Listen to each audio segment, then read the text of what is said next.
Demonstrasi kontekstual pengambilan keputusan sebagai pemimpin pembelajaran. Sebagai seorang guru, kita sering sekali dihadapkan dengan permasalahan-permasalahan atau kasus yang ada di kelas maupun di sekolah. Tetapi kita belum memahami kasus tersebut berupa rujukan moral atau dilema etika. Dan terkadang kita mengambil keputusan berdasarkan kehendak kita tanpa melakukan pengujian keputusan. Setelah mengikuti PGP Angkatan 4 ini, saya mempelajari modul 3.1 tentang pengambilan keputusan dalam pembelajaran. Banyak pengetahuan yang harus saya pelajari yang berkaitan dengan perbedaan rujukan moral dan dilema etika. Dua istilah ini terkadang masih membuat saya bingung dan ragu apakah kasus yang saya hadapi masuk ke rujukan moral atau dilema etika, karena secara sekilas sulit untuk dibedakan.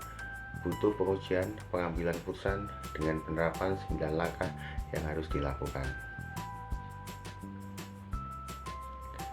Dalam pengambilan keputusan ada dua hal yang terjadi, yaitu rujukan moral dan dilema etika. Apakah perbedaan keduanya itu rujukan moral atau benar versus salah adalah sebuah situasi yang terjadi di mana seseorang dihadapkan pada situasi benar atau salah dalam mengambil sebuah keputusan.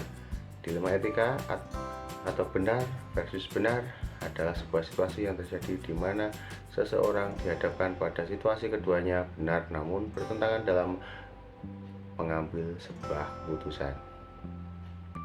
4 paradigma dalam pengambilan keputusan.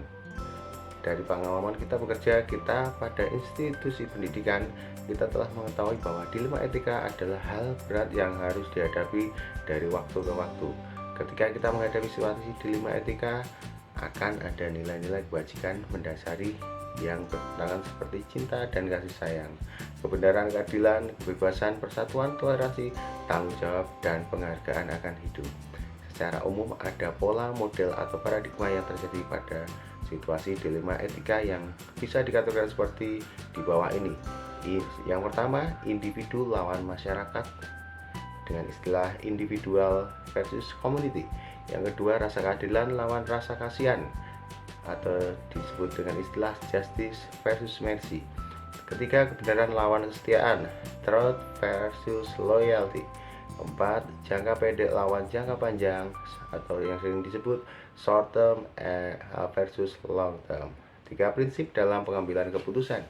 Dalam pengambilan sebuah keputusan ada 3 prinsip yang melandasinya. Ketiga prinsip ini seringkali membantu menghadapi pilihan-pilihan yang penuh tantangan yang harus dihadapi pada dunia saat ini. Yang pertama, berpikir berbasis hasil akhir (end-based thinking). Kedua, berpikir berbasis peraturan atau rule-based thinking. Yang ketiga, berpikir berbasis rasa peduli (care-based thinking). Konsep pengambilan dan pengujian keputusan. Sebagai seorang pemimpin pembelajaran, Anda harus memastikan bahwa keputusan yang Anda ambil adalah keputusan yang tepat. Oleh karena itu, perlu dilakukan pengujian untuk mengetahui apakah keputusan tersebut telah sesuai dengan prinsip-prinsip dasar pengambilan keputusan secara etis. Di bawah ini adalah 9 langkah yang telah disusun untuk memandu kita dalam mengambil dan menguji keputusan dalam situasi dilema etika. Yang pertama, mengenali bahwa ada nilai-nilai yang saling bertentangan dalam situasi. Yang kedua, menentukan siapa yang terlibat dalam situasi tersebut. Ketiga, kumpulkan fakta-fakta yang relevan dengan situasi ini. Yang keempat, pengujian benar atau salah. Ada uji legal, uji regulasi, uji intuisi, uji halaman depan koran, dan uji panutan. Yang kelima, pengujian paradigma benar lawan benar. 6. Lakukan prinsip resolusi. 7. Investigasi opsi terima. Yang ke-8, buat keputusan. 9. Lihat lagi keputusan dan refleksikan. Setelah kita memahami materi yang berkaitan dengan dilema etika tersebut, maka kita perlu berbagi pengetahuan atau mentransfer pengetahuan tersebut kepada rekan kerja kita serta kepada pihak-pihak yang berkecimpung dalam dunia pendidikan agar ilmu pengetahuan yang kita peroleh memberikan manfaat bagi orang di sekitar kita. Bagaimana Anda akan mentransfer dan menerapkan pengetahuan yang Anda dapatkan di program guru penggerak ini atau lingkungan asal Anda? Ikut. Yang pertama, mensosialisasikan materi-materi program guru penggerak yang telah didapatkan melalui komunitas praktisi. Kemudian yang kedua, mensosialisasikan kepada rekan guru lain dalam lingkup kegiatan kerja kelompok guru atau sering disebut KKG. Kemudian yang ketiga, mensosialisasikan materi-materi program guru penggerak melalui tulisan yang ada dan yang sudah dikerjakan. Yang keempat, mensosialisasikan materi-materi program guru penggerak melalui video yang diupload di channel YouTube ataupun di Google Drive. Yang kelima, berbagi pengetahuan tentang pengambilan keputusan melalui media sosial seperti WhatsApp dan Facebook yang di dalamnya ada grup-grup tentang pendidikan. Kemudian yang kedua, langkah-langkah awal yang akan saya lakukan untuk memulai mengambil keputusan berdasarkan pemimpin pembelajaran adalah sebagai berikut. Langkah pertama, saya terlebih dahulu akan menganalisis dan menentukan apakah masalah yang saya akan hadapi termasuk dalam dilema etika atau bujukan moral. Yang kedua,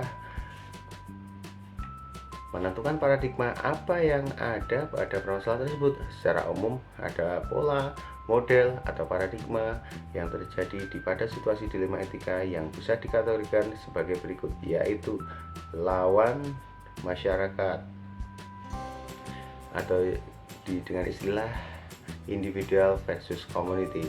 Kemudian rasa keadilan lawan rasa kasihan, justice versus mercy. Kebenaran lawan kesetiaan, truth versus loyalty. Kemudian jangka pendek lawan jangka panjang, short term and long term. Kemudian langkah ketiga, saya akan menentukan prinsip yang akan digunakan dalam pengambilan keputusan.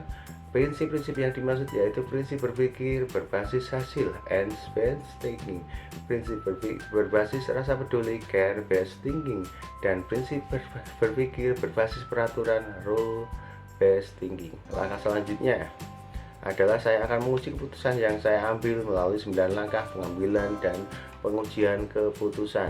Yang pertama, menentukan nilai yang bertentangan pada permasalahan yang sedang dihadapi. Kedua, menentukan siapa saja yang terlibat dalam situasi tersebut. Yang ketiga, menentukan fakta-fakta yang relevan dalam situasi tersebut.